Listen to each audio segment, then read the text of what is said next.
The Grand Meridian Hotel looked like something out of a fairy tale that night. Crystal chandeliers hung from the ceiling, throwing sparkles of light everywhere you looked. The ballroom was packed with New York's wealthiest people, all dressed in expensive suits and fancy dresses that probably cost more than most people make in a month. Among all these rich folks walked Sofia Martinez, carefully balancing a heavy silver tray in her hands. She was 28 years old and had been working as a waitress at this hotel for the past 3 years. Tonight, she was wearing the same uniform she wore every shift, her dark hair pulled back tight in a simple bun, comfortable shoes that didn't hurt her feet after standing for hours. Sofia moved through the crowd like a ghost. That's what it felt like sometimes. These people didn't really see her. They'd take a glass of champagne from her tray without even looking at her face. They'd grab those tiny expensive appetizers while talking to their friends about their beach houses in the Hamptons or their recent trip to Paris. She was just part of the furniture to them. Just another server making sure their glasses stayed full and their plates never empty. The work was exhausting. Her feet always hurt by the end of the night. Her arms got tired from carrying those heavy trays. But Sofia never complained, not even to herself. She needed this job. Her mother was sick, really sick, and the medical bills were piling up higher every month. The insurance didn't cover everything, and what it did cover wasn't enough. So Sofia worked double shifts when she could. She picked up extra hours. She smiled politely even when guests were rude to her. As she walked through the ballroom that evening, weaving between tables covered in white silk cloths, she couldn't help but notice the grand piano sitting on the stage at the front of the room. It was beautiful, a massive black instrument that shined under the stage lights. The lid was open, ready and waiting. Someone was supposed to play it later that evening. Some famous pianist the hotel had hired to entertain all these wealthy donors. Sofia paused for just a second, looking at that piano. Something stirred in her chest. A feeling she usually pushed down deep where it couldn't bother her. She used to play. She used to be good at it too. Really good. But that was a lifetime ago, in a different world when she was a different person with different dreams. She shook her head slightly and kept moving. There were more trays to carry, more glasses to fill, more appetizers to serve. The salmon puffs were running low at table 7. Someone at table 12 needed more wine. A woman in a sparkling blue dress was trying to get her attention for another napkin. The ballroom was getting louder now as more people arrived. Everyone seemed to know everyone else. They laughed and hugged and talked about business deals and charity work. This was the annual gala for some children's music program, one of those events where rich people donated money and felt good about themselves. Sofia had worked dozens of these events. They all kind of blurred together after a while. She checked her watch quickly. Another 4 hours to go on her shift. 4 more hours of smiling, serving, staying invisible. Then she could go home to her tiny apartment. Take off these shoes that pinched her toes and maybe, if she wasn't too tired, sit at her old piano for a little while before bed. That piano at home was the only thing she'd kept from her old life. It was an upright nothing fancy, crammed into the corner of her small living room. The keys were a bit yellow with age, and it needed tuning more often than she could afford. But it still worked. It still made music. And late at night after shifts like this one, Sofia would play for an hour or so. It was the only time she let herself remember who she used to be. But she couldn't think about that now. Another tray needed picking up from the kitchen. More appetizers needed serving. The guests were getting hungry, and the head waiter was giving her that look that meant she needed to move faster. So Sofia pushed all those old memories back down where they belonged and got back to work. She had no idea that tonight was going to be different. She had no idea that in just a couple of hours everything in her life was about to change. Right now she was just a waitress trying to make it through another long shift, trying to earn enough money to pay her mother's medical bills, trying to survive in a city that didn't care about people like her. The piano waited on the stage, silent and patient, and Sofia kept walking through the crowd, invisible as always, carrying her silver tray and wearing her polite smile. Just another server at just another fancy party in just another hotel ballroom in New York City. But sometimes life has a way of surprising you when you least expect it. Sometimes the universe has plans you never saw coming, and sometimes all it takes is one moment, one chance, one opportunity to step back into who you really are underneath all the uniforms and tired smiles and buried dreams. That moment was coming for Sofia. She just didn't know it yet. Everything was going perfectly until about 30 minutes before the music was supposed to start. That's when things started falling apart behind the scenes. The event coordinator, a sharp woman named Margaret Chen, was backstage checking her phone for the 100th time. She was in charge of making sure everything ran smoothly tonight, and so far, everything had been perfect. The flowers looked beautiful. The food was excellent. The guests were happy and opening their wallets for the charity. All she needed now was for the pianist to arrive and start playing, but he was late. Really late. Margaret tried calling him again. The phone rang and rang, then went to voicemail. She left another message, trying to keep the panic out of her voice. Where was he? The performance was supposed to start in half an hour. Important people were waiting. This wasn't just any regular event. This was the annual gala that raised millions of dollars for children's music education programs across the city. Then her phone finally rang. But it wasn't the pianist. It was his wife. The news was bad. There had been a car accident. Nothing too serious, thank goodness. The pianist wasn't badly hurt, just some bruises and maybe a sprained wrist. But he definitely wasn't coming to play tonight. He was at the hospital getting checked out. His wife was very sorry. She knew how important this event was. Margaret's heart sank into her stomach. She thanked the woman for calling and hung up, then just stood there for a moment, feeling the weight of the disaster settling on her shoulders. What was she going to do? You couldn't just snap your fingers and make a professional concert pianist appear out of thin air. She started making calls. Every pianist she knew in New York City. Every musician the hotel had worked with before. Every contact in her phone who might be able to help. But it was Saturday night, and every single professional musician was already booked at other events. One pianist was performing at Carnegie Hall. Another was at a wedding in Brooklyn. A third was out of town entirely. Nobody was available. Nobody could help her. The hotel manager came over asking what was wrong. Margaret explained the situation, and she could see his face getting tighter and more worried with every word. This was really, really bad. The Grand Meridian Hotel had a reputation to protect. They couldn't just disappoint all these wealthy guests. Some of the richest people in New York were in that ballroom right now. What about recorded music? The manager suggested desperately. Margaret shook her head. These people donated thousands of dollars to be here tonight. They're expecting live entertainment. Playing music from speakers would be humiliating. It would look cheap. Then what do we do? Margaret didn't have an answer. Her hands were shaking now. She could feel sweat starting to form on her forehead despite the air conditioning. In all her years of organizing events, she'd never faced a disaster quite like this. There was always a backup plan, always a solution, but not this time. Out in the ballroom, people were starting to notice the empty stage. Robert Ashford, the main organizer of the gala and one of the wealthiest philanthropists in the city, walked over to Margaret with a concerned look on his face. "Is everything all right?" he asked. The performance should be starting soon. Margaret had to tell him the truth. She explained about the accident, about how she'd called everyone she could think of, about how there was no replacement available. She watched his expression change from concern to frustration. "Margaret, this evening's entertainment is crucial," he said, keeping his voice low so the guests wouldn't hear. "People need something to keep them engaged during the silent auction. That's when we make the most money. That's when people get generous with their donations. If we just have silence, they'll get bored and leave early." I know," Margaret said, hearing the desperation in her own voice. "I'm trying everything I can think of." Robert looked at the stage, then back at her. "Fix this," he said simply, then walked back to his table. Margaret wanted to cry, or scream, or both. She'd worked so hard to make this night perfect. Everything had been going so well, and now it was all falling apart because of one car accident, one missing pianist, one empty stage. The hotel manager suggested they make an announcement. Tell people there had been an emergency, apologize. But Margaret knew that would ruin the whole mood of the evening. The magic would be broken. The generous, charitable feeling in the room would evaporate. And with it would go thousands, maybe millions of dollars in donations for kids who needed music education. She stood near the service entrance, phone in her hand, mind racing through possibilities that didn't exist. Other staff members walked past her, carrying trays and clearing tables, completely unaware of the crisis happening. To them, it was just another night at work.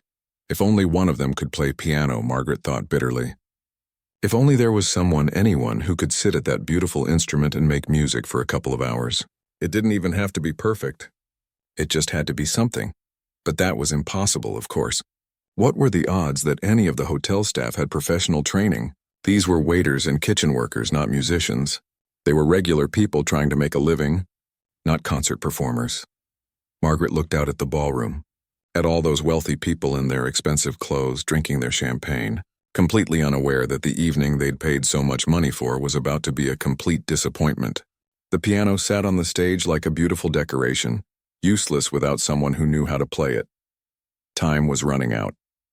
In 20 minutes, she'd have to make some kind of announcement. She'd have to disappoint all these people.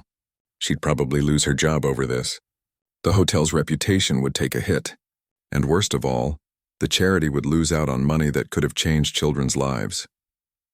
Little did Margaret know that the solution to her problem was walking through the ballroom right now, carrying a tray of smoked salmon appetizers, wearing a simple server's uniform and comfortable shoes. The answer was right there, moving invisibly through the crowd. She just didn't know it yet. Sophia's feet were killing her. She'd been walking back and forth across that massive ballroom for hours now, and even her comfortable work shoes weren't helping anymore. She decided to take a quick break near the service entrance just for a minute, just to give her aching legs a rest. She set her empty tray down on a side table and leaned against the wall, hidden from the guests' view. This was her little trick for surviving long shifts. Take tiny breaks whenever possible, just a minute here and there to breathe, to rest, to remember that she was a human being and not just a serving robot.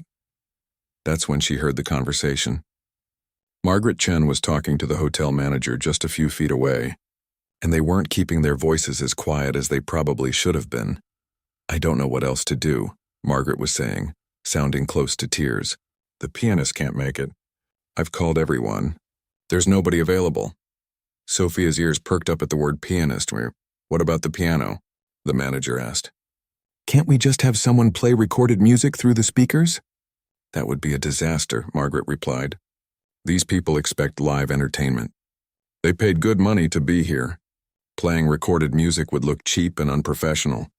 Sophia felt something twist in her chest. They needed a pianist.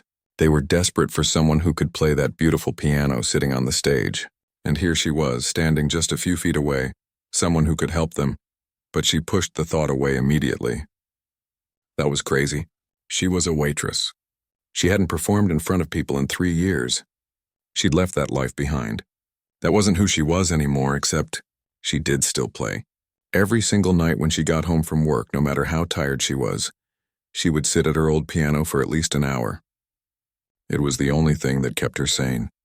The only time she felt like herself. Her fingers still remembered every piece she'd ever learned. Her hands still knew what to do. Sophia thought about her apartment, that tiny space that cost too much money but was all she could afford. In the corner sat her upright piano, the one thing she'd refused to sell even when money got really tight. It had been her father's gift to her when she was 7 years old, when he first noticed how much she loved music. She'd been a prodigy. That's what everyone had called her. Teachers, other musicians, her parents. She'd started playing at 5, and by the time she was 10, she was performing in competitions and winning. By 15, she'd been accepted to Juilliard, one of the most prestigious music schools in the world, on a full scholarship. Juilliard. Just thinking about those days made Sophia's heart ache. She'd loved it there. Every morning she'd wake up excited to go to class, to practice, to learn from the amazing teachers. She was going to be a concert pianist. Everyone said so. She was talented enough, dedicated enough, young enough. The world was going to be hers. Then her father died. It happened suddenly, a heart attack at work. One day he was fine, laughing and healthy, and the next day he was gone. Sophia was in her final year at Juilliard when it happened. She was 25 years old and about to graduate and start her career. But her father's death left the family with almost nothing. He'd always taken care of the money, and it turned out there wasn't much savings. And then just a few months later, Sophia's mother got sick. Really sick. Cancer. The treatments were expensive, incredibly expensive, even with insurance. Sophia had to make a choice. She could finish school and start her music career while her mother struggled alone with medical bills. Or she could drop out, get a job that paid actual money right away, and take care of her mom. It wasn't really a choice at all. Not for Sophia. Her mother had given up everything to support her music dreams her whole life, driving her to lessons, paying for piano books, sitting through endless recitals. How could she not do the same? So Sophia left Juilliard with just 6 months left until graduation. She packed up her dorm room, said goodbye to her teachers and friends, and walked away from everything she'd worked for her entire life. She got a job at the Grand Meridian Hotel as a waitress because they were hiring, and the pay was decent, and they offered health insurance after 90 days. That was 3 years ago. 3 long years of carrying trays and smiling politely and being invisible to rich people who didn't even see her as human. 3 years of pushing her dreams down so deep that sometimes she could almost forget they existed. But she never stopped playing. Late at night in her quiet apartment, she would sit at that old piano and let her fingers dance across the keys. She'd play all the pieces she'd learned at Juilliard. Chopin, Beethoven, Debussy, Rachmaninoff. She'd play until her wrists got tired, until her neighbor knocked on the wall asking her to please keep it down because some people had to work in the morning. Those hours at the piano were the only time she felt alive. The only time she felt like herself, like the person she was supposed to be instead of the person she'd become. Now, standing in the service entrance of the Grand Meridian Ballroom, listening to Margaret's desperate conversation about needing a pianist, Sophia felt that old part of herself waking up. That part she'd been trying to keep quiet, trying to ignore, trying to bury. She could play that piano. She could save this event. She knew she could, but what if she'd gotten rusty? What if 3 years of playing alone in her apartment wasn't the same as performing in front of hundreds of people? What if she froze up there on stage? What if she messed up and embarrassed herself in front of all these important people? And anyway, who would believe her? She was just a waitress. Why would anyone think she could play at a professional level? They'd probably laugh at her for even suggesting it. Sophia picked up her tray, ready to get back to work and forget she'd heard anything. This wasn't her problem. She should just keep her head down and do her job like always. But she couldn't make herself move. Her feet stayed planted right there. Her eyes kept drifting toward the stage, toward that beautiful piano that was waiting for someone to bring it to life. She thought about her father, how proud he'd been of her. She thought about her mother, lying in a hospital bed, who still asked about her music every time Sophia visited. "Are you still playing?" her mom would ask. And Sophia would lie and say yes, everything was fine, she was still pursuing her dreams. Maybe this was her chance. Not to pursue her dreams exactly, but just to play in front of people one more time. To remember what that felt like. To not be invisible for just a little while. Before she could talk herself out of it, before logic and fear could stop her, Sophia took a deep breath and walked toward Margaret Chen. Her heart was pounding so hard she could feel it in her throat. Her hands were shaking. But she kept walking anyway. This was probably the craziest thing she'd done in 3 years. But something inside her, that buried part of herself, was telling her she had to try. Sophia's legs felt like jelly as she walked toward Margaret. Every step felt impossible, like she was walking through deep water. Her brain was screaming at her to turn around, to forget this crazy idea, to just go back to being invisible like always. But she didn't stop. She couldn't stop. Something stronger than fear was pushing her forward. "Excuse me," Sophia said quietly when she reached Margaret. Her voice came out smaller than she wanted it to. Margaret looked at her with distracted, stressed eyes. She was still holding her phone, probably about to make another desperate call to find a pianist. "Yes, what is it?" she asked, not unkindly, but clearly not in the mood for whatever request Sophia might have. Sophia's throat felt dry. Her hands were gripping her serving tray so tight her knuckles were turning white. "I couldn't help overhearing," she said, then paused, gathering courage. "I can play the piano." "I can play it." For a moment, Margaret just stared at her. Then her expression shifted to something between annoyance and disbelief. She looked at Sophia's uniform, her simple appearance, her worn shoes. The hotel manager standing next to Margaret raised his eyebrows skeptically. "This is a very sophisticated crowd," Margaret said, her voice gentle but firm, like she was talking to a child who didn't understand. "We need someone with professional experience. These people have very high expectations. I appreciate the offer, but I studied at Juilliard," Sophia interrupted, surprised by the firmness in her own voice. "For 3.5 years. I can play anything you need." Now Margaret's expression changed completely. Her eyes widened. "Juilliard? The Juilliard school? You're serious? Sophia nodded. Her heart was racing so fast she felt dizzy. I left before graduating because of family reasons. But I still play every day. I know classical repertoire. I can do this. The hotel manager looked at Margaret, then back at Sophia. Do we have any other options? He asked quietly. Margaret shook her head slowly, still staring at Sophia like she was seeing her for the first time. And in a way she was. For 3 years, Sophia had been just another waitress to everyone at this hotel, just another face in a uniform. Nobody knew anything about her, about where she'd come from, about what she could do. What would you play? Margaret asked, her voice cautious but with a hint of hope creeping in. Sophia thought for just a second. I can start with Chopin, move into some Debussy, then Rachmaninoff if the crowd seems receptive to something more powerful. I can read the room and adjust. I can play for as long as you need me to. These were words Sophia hadn't spoken in 3 years. This was the language of her old life, the vocabulary of a trained musician. It felt strange and familiar at the same time, like speaking a language she'd almost forgotten. Margaret looked at the hotel manager. They seemed to have a silent conversation with their eyes. Sophia could practically see the calculation happening in Margaret's head. What were the risks? What were the alternatives? This waitress could be lying, could be terrible, could embarrass them all, but on the other hand, they had no pianist and no other options, and time was running out. All right, Margaret finally said, and Sophia's heart jumped. But you understand this is a huge event. Extremely important people are here. Major donors. If this goes badly, it won't, Sophia said with more confidence than she actually felt. Inside, she was terrified. What had she just done? Why had she volunteered for this? She could still back out. She could say she made a mistake, that she was too nervous, that she'd changed her mind. But she didn't say any of those things. There's no time to change, Margaret continued, looking at Sophia's uniform. You'll have to perform dressed as you are. Is that okay? Sophia looked down at herself. The plain black pants, the white server's shirt, the practical shoes. This wasn't what concert pianists wore. They wore elegant dresses or nice suits. They looked polished and professional. She looked like exactly what she was, a tired waitress at the end of a long shift. That's fine, Sophia said. What else could she say? There was no time to go home and change. No time for anything except walking out there and playing. Okay, Margaret said, taking a deep breath. Okay, let's do this. Come with me. They went backstage to the small area behind the stage curtains.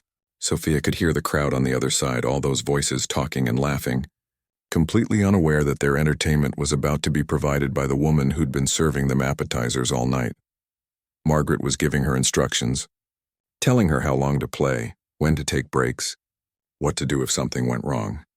But Sophia was barely hearing her. She was staring at the stage, at the grand piano visible through the gap in the curtains. It was a Steinway, she could tell from here. A beautiful instrument, probably perfectly tuned, worth more money than she'd make in years of waiting tables. Her hands were shaking.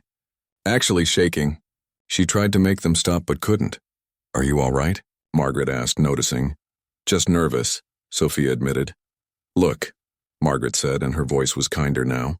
I know this is a lot of pressure, but you said you could do this. Can you? Sophia thought about her father. She thought about all those years of lessons and practice and competitions. She thought about Juilliard, about her teachers who'd believed in her so much. She thought about that piano in her apartment that she played every single night because it was the only thing that made her feel real. Yes, she said. I can do this, Margaret nodded. Then let's go. I'll make an announcement introducing you. They walked toward the stage entrance. Sophia's legs felt weird, like they belonged to someone else. She could see some of the guests through the curtain gap. All those rich people in their fancy clothes.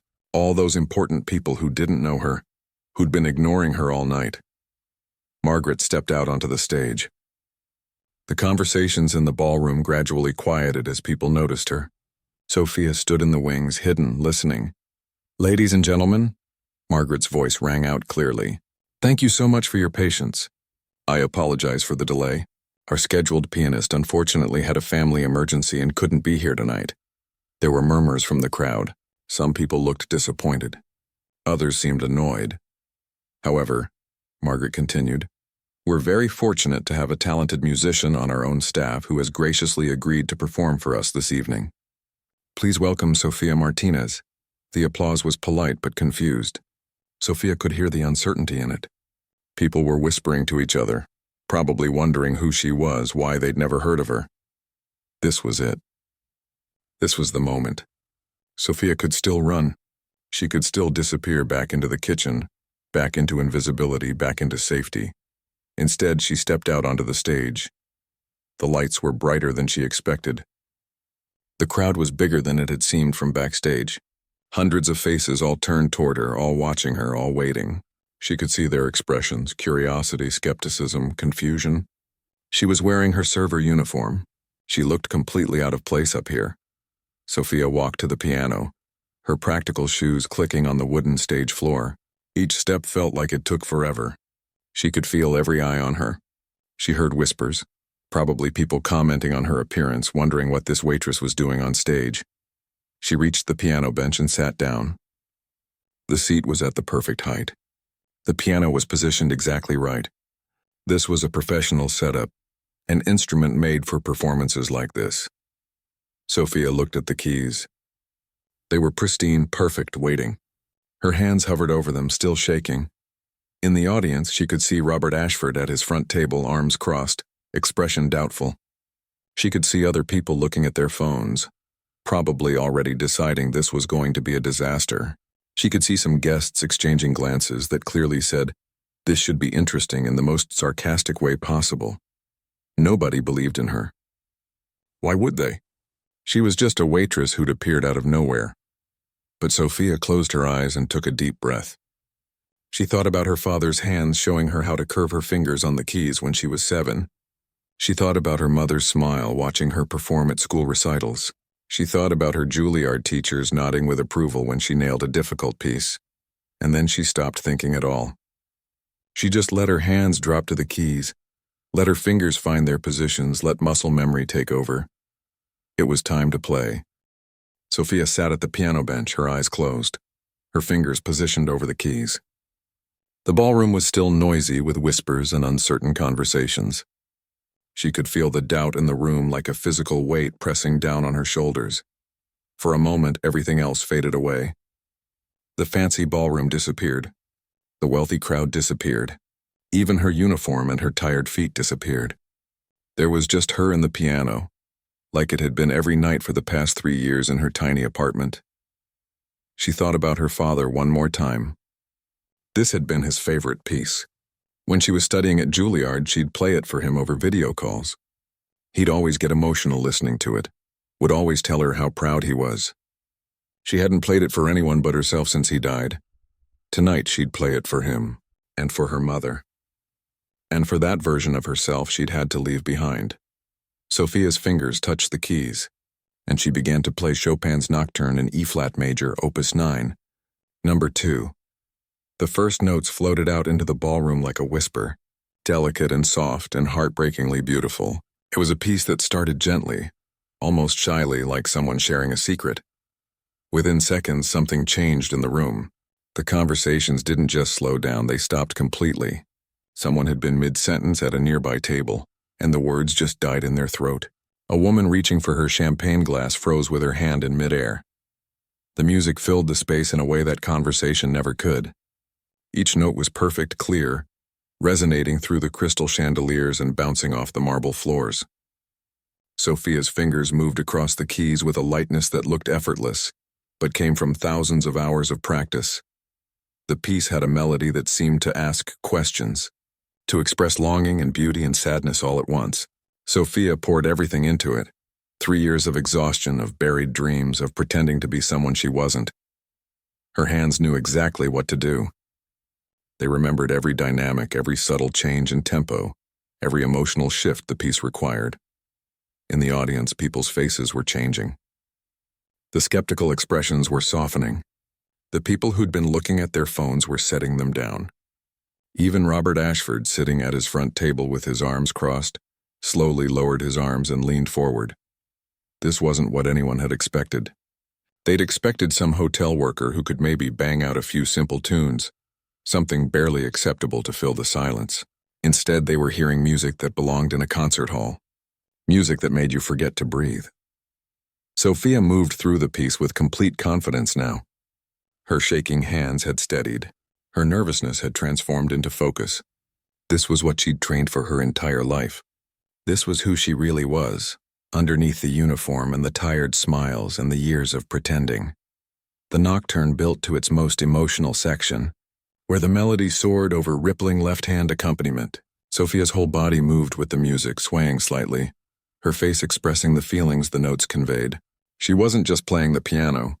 She was telling a story, sharing something deeply personal with everyone in that room. When the final soft notes of the nocturne faded away, there was absolute silence. Not the uncomfortable silence from before, but a different kind. The silence of people who'd just experienced something beautiful and needed a moment to process it. Then someone started clapping. Then someone else. Within seconds, the entire ballroom erupted in applause, but Sophia barely heard it. She was already moving into the next piece, not giving anyone time to fully react or herself time to get nervous again. She transitioned seamlessly into Debussy's Clair de Lune, Moonlight. If the Chopin had been delicate, the Debussy was like a dream. The notes seemed to float and shimmer, creating impressions and moods rather than clear melodies. It was like musical poetry, painting pictures with sound. The crowd settled back into their seats, completely transfixed. This was a longer piece, almost 5 minutes of continuous playing, and Sophia didn't miss a single note. Her fingers danced across the keys, sometimes gentle as a whisper, sometimes building to moments of passionate intensity. A woman in the third row had tears in her eyes. A man near the back had forgotten completely about the business conversation he'd been having before. Even the waitstaff had stopped working and were standing along the walls. Watching this woman they'd worked alongside for 3 years reveal a completely hidden side of herself. Margaret stood in the wings, watching with her hand over her mouth. She couldn't believe what she was hearing. This wasn't just good. This was extraordinary. This was the level of performance that concert halls would pay thousands of dollars for. When Clair de Lune ended, Sophia didn't pause. She went immediately into something completely different. Rachmaninoff's Prelude in C-sharp minor. This was a powerful, dramatic piece, all thundering chords and passionate emotion. If the previous pieces had been delicate, this was raw power. The change in mood was stunning. People actually gasped as the first massive chords rang out. This piece demanded strength, demanded confidence, demanded complete technical mastery. And Sophia had it. Her hands flew across the keyboard, attacking the keys with precision and force, yet never losing the musical sensitivity underneath the power. The piece was dark and intense, telling a story of struggle and triumph. The left hand pounded out deep, resonant bass notes while the right hand carried the haunting melody. Sophia played with her whole body, her arms rising and falling with the dynamics, her face showing the intensity of the music. This was the side of her that nobody at the hotel had ever seen. Not the quiet, polite waitress who said yes, sir, and right away, ma'am. This was Sophia as she really was, powerful, confident, talented, someone who demanded to be seen and heard. The Rachmaninoff built to its climax huge chords that seemed to shake the room. Then it ended with 3 final, decisive notes that rang out like a proclamation. The applause this time was immediate and thunderous. People didn't just clap, they shouted. Someone yelled, "Bravo!" Others were on their feet already. But Sophia kept going. She played for 25 minutes without stopping, moving from piece to piece with the confidence of someone who'd spent years mastering this craft. She read the room like a professional, knowing when to play something gentle, when to play something powerful, when to give them a familiar melody, and when to surprise them with something unexpected. At one point, she played a jazzy arrangement of a popular song, just to add some variety. Then she went into Bach, showing off her technical precision. Then back to Chopin for another nocturne, this one more hopeful and bright than the first. People in the audience were no longer just impressed. They were moved, really moved. The woman in the third row was openly crying now. Several other people were wiping their eyes. Even some of the men who probably never cried at anything were looking suspiciously emotional. This wasn't just music. This was art. This was soul. This was someone sharing the deepest parts of themselves through an instrument. And it was impossible not to be affected by it.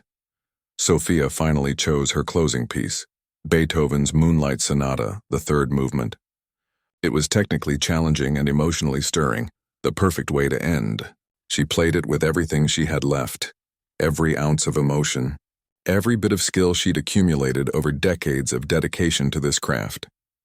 When the final notes rang out and faded into silence, Sophia lifted her hands from the keys and finally opened her eyes fully. For a moment, nothing happened. The silence stretched out for 3 full seconds that felt like an eternity. Then the entire ballroom exploded. Every single person was on their feet. The applause was so loud it was almost deafening. People were cheering, shouting, some were even whistling. It was a standing ovation, but not the polite kind you see at obligatory events. This was genuine, enthusiastic, overwhelming. Sophia sat at the piano, stunned. She looked out at all those faces, all those people who'd been ignoring her all night, and now they were looking at her like she was someone who mattered, like she was someone worth seeing. Her eyes filled with tears. She hadn't expected this. She'd hoped to maybe not embarrass herself. She'd hoped to maybe help Margaret out of a difficult situation. She hadn't expected to feel like this, seen, appreciated, valued for who she really was and what she could really do. Margaret was in the wings with tears streaming down her face. Robert Ashford was making his way toward the stage, and even from a distance Sophia could see that he was pulling out his phone, making a call even as he walked. Something had just happened. Something bigger than just playing piano at a charity gala. Sophia could feel it even though she didn't fully understand it yet. The world had just shifted just a little, and nothing was going to be quite the same after this moment. Sophia stood up from the piano bench on shaking legs. The applause continued, wave after wave of it washing over her. She'd performed before back in her Juilliard days, but never like this. Never with this kind of energy, this kind of genuine emotion coming from an audience. She gave a small bow, not quite sure what else to do. Her server uniform felt strange now, like a costume she'd forgotten she was wearing. Some part of her brain was still processing what had just happened. Had she really just done that? Had that really been her playing? People were pressing toward the stage. A well-dressed woman in the front row was wiping tears from her eyes and mouthing, "Thank you," at her. A man with silver hair was clapping so hard his hands had to hurt. Even the other hotel staff members were applauding, their faces showing complete shock. Margaret rushed onto the stage and grabbed Sophia's hand. "That was incredible," she said, her voice choked with emotion. "I had no idea. In 3 years, I had no idea you could do that." Sophia didn't know what to say. She'd gotten so used to being invisible, to keeping that part of herself hidden away, that she'd almost forgotten what it felt like to be seen. Robert Ashford reached the stage, and Sophia recognized him as the main organizer, one of the wealthiest philanthropists in New York. He was still on his phone but gestured for Sophia to wait, that he wanted to talk to her. She stood there awkwardly, suddenly very aware of how she must look, plain, tired, in her work clothes while everyone else looked so polished and perfect. The applause finally started to fade as people returned to their seats. Though they were all talking excitedly now, Sophia could hear fragments of conversation as she stood on the stage. Where did she come from? Did you know the hotel had someone like that working here? That was better than most concerts I've paid hundreds of dollars for. Someone should record this if she plays again. Robert finished his phone call and looked at Sophia with an expression she couldn't quite read. What's your name? He asked. Sophia Martinez, she said quietly. Sophia, that was extraordinary. Margaret tells me you studied at Juilliard? She nodded. For 3.5 years. I didn't finish. Why not? He seemed genuinely curious, not judgmental. Sophia hesitated. She didn't usually tell people this story. Family reasons. My mom got sick. I needed to work to help with medical bills. Music doesn't pay the bills right away, you know. Something shifted in Robert's expression. Understanding maybe, or respect. I'm on the board of directors at Juilliard, he said, and Sophia's heart skipped. I'm also connected with several major concert halls in the city. What you just did? That level of talent shouldn't be serving appetizers in a hotel. No offense to the hotel, he added, glancing at Margaret. None taken, Margaret said quickly. She still looked dazed by the whole thing. I was just on the phone with the dean of Juilliard, Robert continued. I'd like to talk to you more about this, but not right now. Can I get your contact information? I think we might be able to help you finish your degree. Sophia stared at him. I can't afford. We'll figure that out, he interrupted gently. Just give me your number. We'll talk properly in the next few days. With shaking hands, Sophia pulled out her phone and gave him her number. This felt surreal. Things like this didn't happen to people like her. This was the kind of story you heard about other people. Lucky people. Not tired waitresses who'd given up their dreams years ago. Other guests were approaching now, wanting to talk to her, to compliment her playing, to ask questions. A woman introduced herself as a producer and asked if anyone had recorded the performance. Another man who owned a small concert venue said he'd love to have her perform there. Sophia felt overwhelmed. Happy but overwhelmed. An hour ago she'd been invisible. Now suddenly everyone wanted to talk to her, know about her, connect with her. It was wonderful and terrifying at the same time. Margaret eventually helped her escape back to the service area. "Take the rest of the night off," she said. "Go home, process this. We'll talk tomorrow, but my shift, I'll cover it with someone else." You just gave these people the performance of a lifetime. That's more than enough work for one evening. Sophia went to the staff changing room and gathered her things. Her hands were still shaking, but differently now. Not from nerves, but from adrenaline, from excitement, from something she hadn't felt in 3 years. Hope. She changed out of her uniform into her regular clothes, jeans, and a simple sweater. As she left through the staff entrance, she could still hear the buzz of conversation from the ballroom. They were probably still talking about her. The waitress who could play like a professional. The hidden talent nobody knew about. The night air hit her face as she stepped outside. New York City was alive with its usual energy. Cars honking, people walking, the glow of a million lights. Sophia started walking toward the subway, her mind replaying everything that had just happened. Her phone buzzed. A text from a number she didn't recognize. "This is Robert Ashford. Spoke with Juilliard Dean. They're very interested in talking to you. Call me tomorrow. We have a lot to discuss." Sophia stopped walking and just stood there on the sidewalk, reading the message over and over. People flowed around her, annoyed that she was blocking the path, but she didn't care. Another buzz. This time from a number that saved itself as it came through. Someone had looked her up and contacted her directly. It was a message from that concert venue owner she'd met. "Would love to discuss a performance opportunity. Are you available next month?" Then another message, and another. People from the gala who'd gotten her number from Robert or Margaret. People who wanted to help, who wanted to book her, who wanted to connect her with opportunities. Sophia's eyes filled with tears right there on the busy New York street. Happy tears this time. For 3 years she'd been invisible. For 3 years she'd pushed down her dreams and told herself they were gone forever. For 3 years she'd played piano alone in her apartment, thinking that was all she'd ever have, and now in one night, because she'd found the courage to speak up and step onto that stage, everything had changed. She made it to the subway and sat down in a nearly empty car, her phone continuing to buzz with messages. She thought about calling her mother, but it was late and her mom would be asleep. Tomorrow. She'd tell her tomorrow. She'd tell her that maybe, just maybe, those dreams they'd both thought were dead might not be gone after all. The subway rumbled through the tunnels, carrying Sophia home. But even though she was heading to the same tiny apartment she'd left that morning, everything felt different now. She felt different. For the first time in 3 years, Sophia felt like herself again.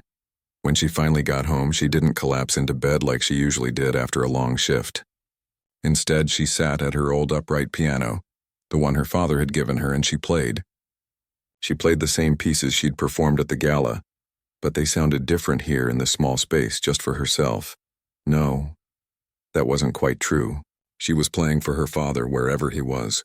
She was playing for her mother, asleep in her hospital bed. She was playing for that version of herself who'd walked away from Juilliard 3 years ago, the one who'd sacrificed everything for family. And she was playing for the future, whatever that might hold now. Because tonight had proven something important. That talent doesn't disappear just because you stop using it publicly. That dreams don't die just because you put them aside. That sometimes when you least expect it, life gives you a second chance.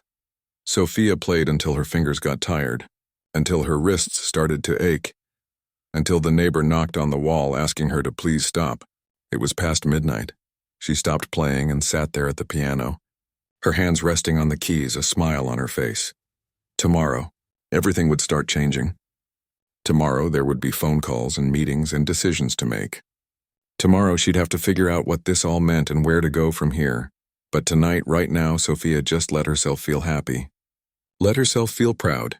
Let herself feel like the musician she'd always been, even when nobody else could see it. The waitress who stepped onto that stage was the same person sitting at this piano. But now the world knew what she'd always known deep down, that she was so much more than her uniform, so much more than her job, so much more than the person she'd had to become to survive. She was Sophia Martinez, and she could make magic with a piano. And finally, people were going to see it. Sophia woke up the next morning thinking maybe she'd dreamed the whole thing. But when she checked her phone and saw dozens of unread messages, she knew it had been real. Every bit of it had been real. She lay in bed scrolling through the messages, still barely believing what she was reading.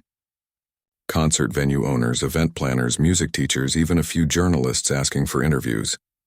How had news spread so fast? Then she saw it. Someone had tagged her in a video on social media.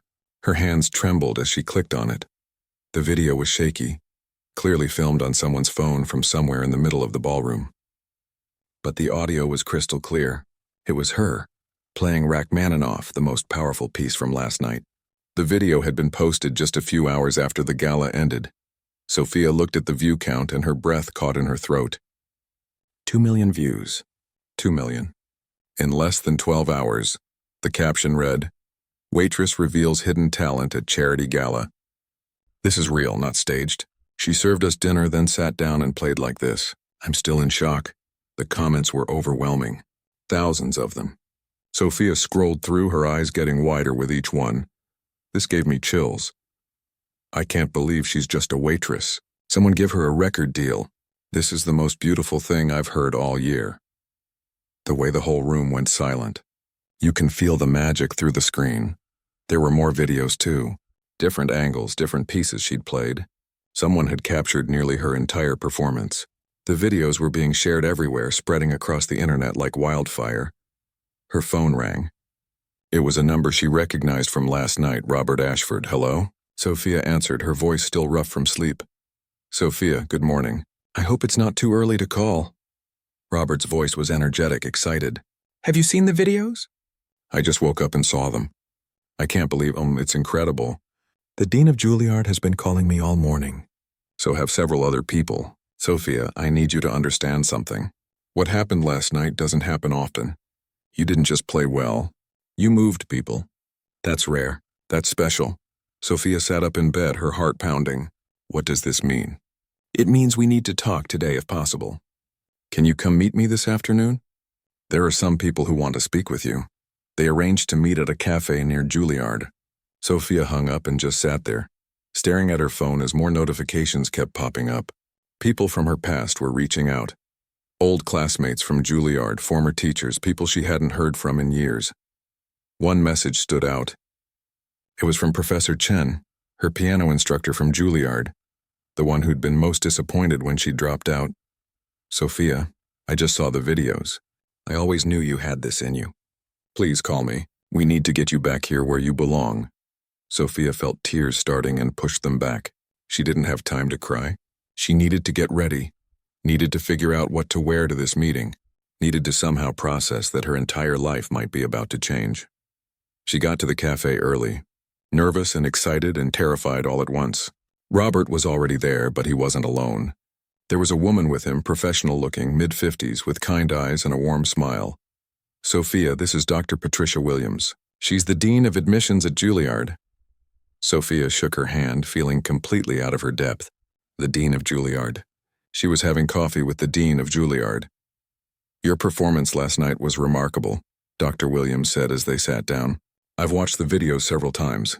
You have a gift, Sophia. A real gift. Thank you, Sophia managed to say. Robert tells me you left Juilliard in your final year due to family circumstances. Medical bills for your mother, is that right? Sophia nodded, not trusting her voice. Dr. Williams leaned forward. We want you to come back and finish your degree. We're prepared to offer you a full scholarship for your remaining coursework, plus a living stipend, your mother's medical expenses. We have a foundation that helps students in situations like yours. We can work something out. Sophia felt dizzy. I don't understand. Why would you do this?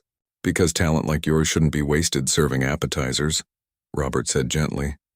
No offense to honest work, but Sophia, You were meant for more than that. Everyone who heard you play last night knows it. But I've been out of school for 3 years. I'd be so behind. Your technique hasn't suffered, Dr. Williams interrupted. That was clear from your performance. You've been practicing, and from what your former professors tell me, you were always one of the most dedicated students. He'll catch up quickly. Sophia's phone buzzed. Another message. This one from someone identifying themselves as a concert hall manager. They wanted to offer her a debut recital. A real recital, at a real concert hall with publicity and ticket sales and everything. It's not just Juilliard, Robert said, noticing her looking at her phone. There are performance opportunities coming. People want to hear you play. The videos have made you somewhat famous overnight. This is crazy, Sophia said, her voice barely a whisper. Yesterday I was a waitress. Nobody knew my name. And now people know what you can do, Dr. Williams said softly. Sophia, I've been in music education for 30 years. I've seen thousands of talented students. But what you have, that ability to move people, to make them feel something deep, that's not something we can teach. You either have it or you don't. And you have it. They talked for 2 hours. About logistics, about timing, about what coming back to Juilliard would look like. Sophia could start in the next semester. She'd need to audition formally, but that was just a formality at this point. They'd help her find better housing. They'd connect her with the foundation that would help with her mother's care. When Sophia left the cafe, her head was spinning. She walked to the hospital where her mother was staying for her latest round of treatment. Her mother was awake, looking tired but alert. Mom, Sophia said, sitting beside the bed and taking her hand. Something happened last night. She told her everything. The emergency at the gala, the decision to volunteer, the performance, the standing ovation. Her mother listened with tears streaming down her face. I saw, her mother said softly. What? Someone posted the videos. The nurses showed me this morning. Sophia, I've been so worried about you. For 3 years I've watched you work yourself to exhaustion, give up everything for me, and I couldn't do anything about it. Mom, you didn't ask me to do that. I wanted to, I know, but it broke my heart anyway. And now seeing you play again, seeing people recognize what I've always known about you. Her mother squeezed her hand. You need to take these opportunities. All of them. Don't worry about me. But the medical bills, they're offering to help with that, you said. Sophia, let them help. Let people help us. You've been trying to do everything alone for so long. You don't have to anymore. Sophia leaned forward and hugged her mother carefully, mindful of all the IV lines and monitors. They stayed like that for a long moment, both of them crying, both of them feeling something they hadn't felt in years. Hope. Over the next few days, things moved fast. Too fast sometimes. Sophia gave her notice at the hotel. Margaret hugged her and said she was happy for her, that she deserved this. The other staff members threw her a small goodbye party, all of them amazed by her story. A local news station wanted to interview her. Then a national morning show. Sophia found herself sitting in TV studios, telling her story over and over, still barely believing it was real. The concert hall confirmed her debut recital date, 6 weeks away. It was a small venue, only 500 seats, but they were real seats and real tickets that real people would pay money for. The thought terrified and thrilled her in equal measure. She visited Juilliard to finalize her re-enrollment. Walking through those hallways again felt like stepping back in time. Her old professors hugged her, told her they'd never forgotten her, said they always hoped she'd come back. The videos kept spreading. Some of them had over 10 million views now. People were sharing her story everywhere. The waitress who'd hidden her talent, the single moment of courage that changed everything, the proof that it's never too late to chase your dreams. Not everyone was supportive, of course. Some people online said it was staged, that no real waitress could play like that it had to be a publicity stunt. Sophia tried not to read those comments. She focused on the positive ones, on the messages from people saying her story had inspired them to pursue their own forgotten dreams.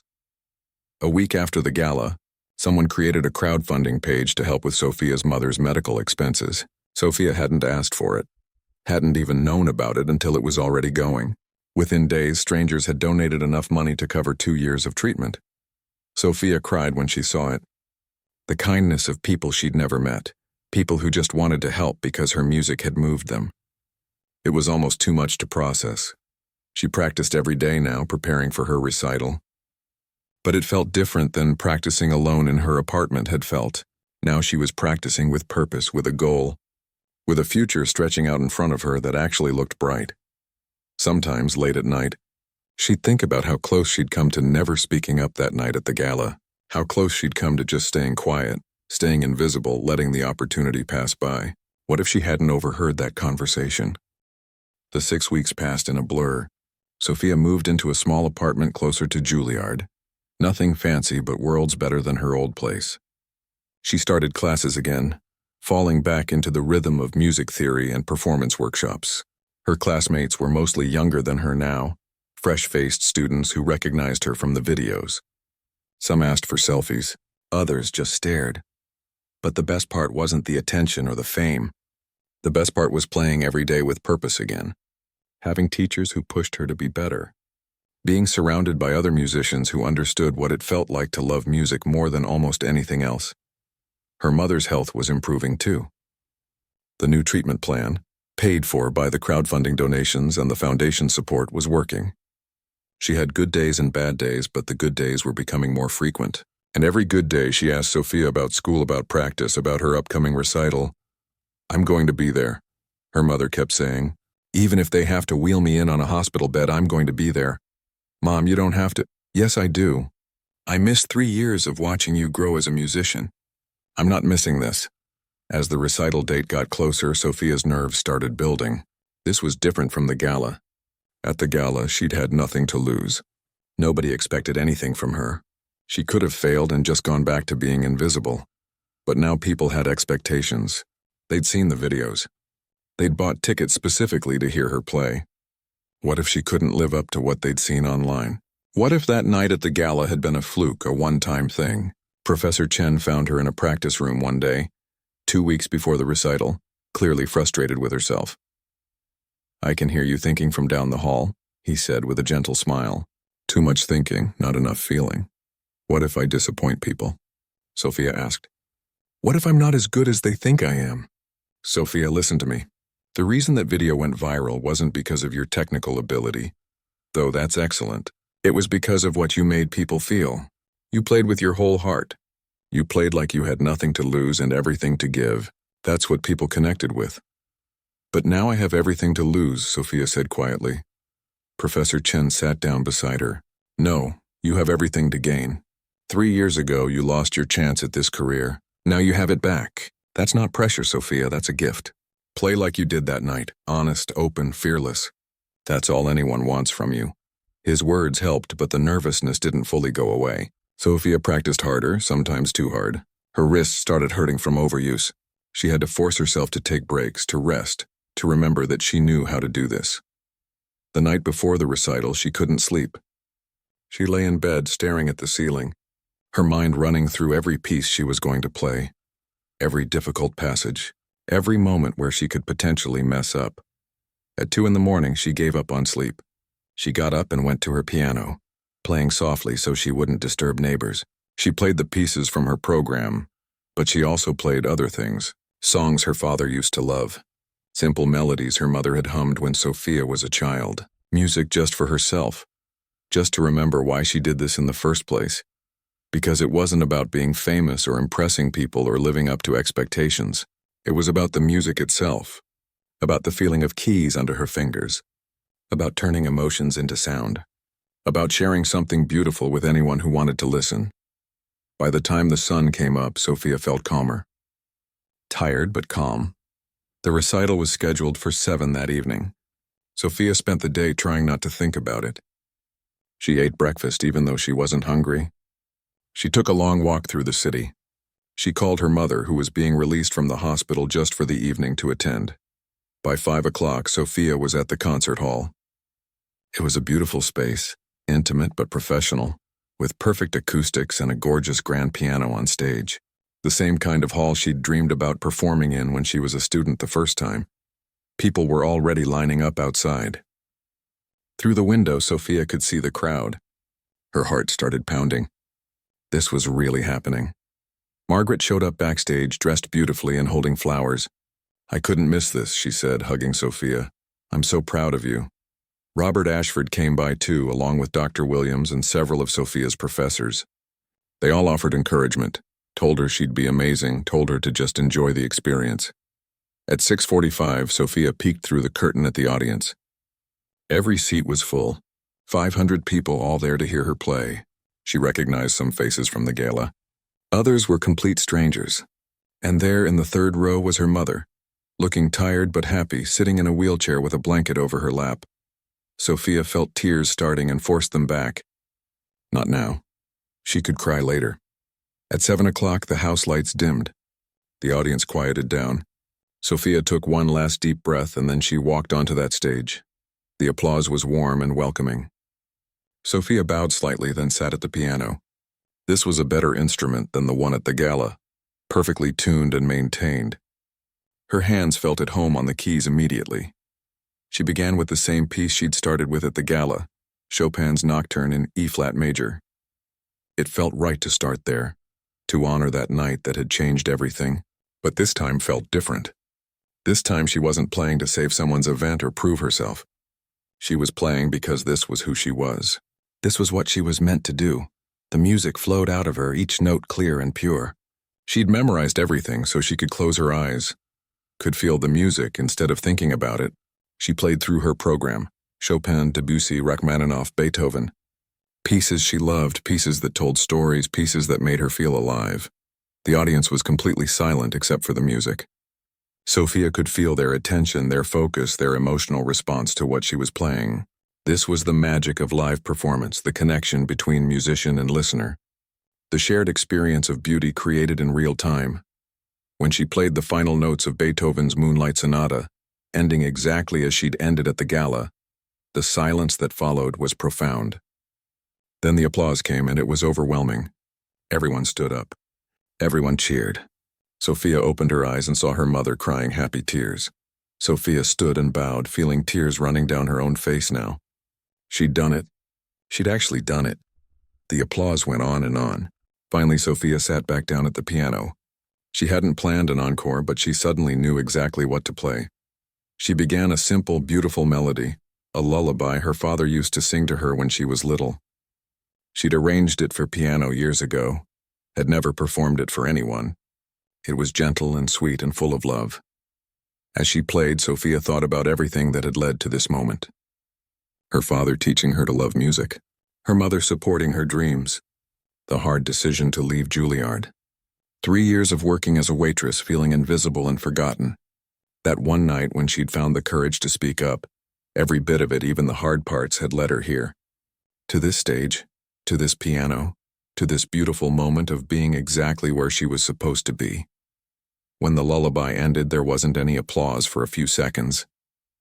The audience seemed to sense this one was personal, sacred somehow. Then they clapped again, but softer this time, respectfully. Sophia took her final bow and walked off stage. Backstage, she was surrounded by people, her professors, her friends Robert and Margaret and Dr. Williams. Everyone was talking at once, congratulating her, telling her how beautiful it was. But Sophia pushed through the crowd to find her mother. She knelt beside the wheelchair and took her mother's hands. "Your father would have been so proud," her mother whispered. "I wish he could have seen this." "He did," Sophia said. "Somehow I know he did." They held each other for a long moment, both of them crying now, both of them feeling the weight of the journey that had brought them here. Later, after the crowd had cleared and the hall was quiet, Sophia sat alone at the piano one more time. She didn't play anything complicated, just a few simple chords, just to feel the instrument under her hands, just to remind herself that this was real. 3 years ago, she'd thought her dreams were dead. She'd thought that giving up Juilliard meant giving up everything she'd worked for. She'd resigned herself to a life of invisibility, of pushing down who she really was to survive. But she'd been wrong. Dreams don't die that easily. They wait. They hide. They stay buried until the right moment comes along. All it had taken was one opportunity and the courage to take it. One moment of bravery had changed everything. Sophia thought about all the people out there who had hidden talents, buried dreams, forgotten ambitions. People working jobs they hated, convinced that their chance had passed, that it was too late to be who they really were. Her story proved it was never too late. It proved that one moment could change a life. It proved that sometimes the universe gives you a second chance when you least expect it. Sophia stood up from the piano and turned off the stage lights. Tomorrow she had classes at Juilliard. Next month there was talk of another recital, maybe a bigger venue. There were opportunities opening up that she'd never even dreamed of before.